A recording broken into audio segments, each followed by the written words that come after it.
Now there was a Pharisee, a man named Nicodemus, who was a member of the Jewish ruling council.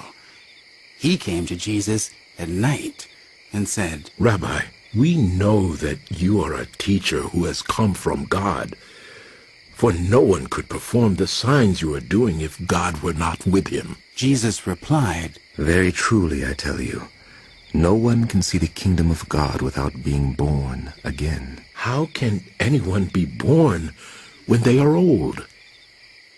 Surely they cannot enter a second time into their mother's womb to be born. Jesus answered, Very truly, I tell you, no one can enter the kingdom of God without being born of water and the Spirit.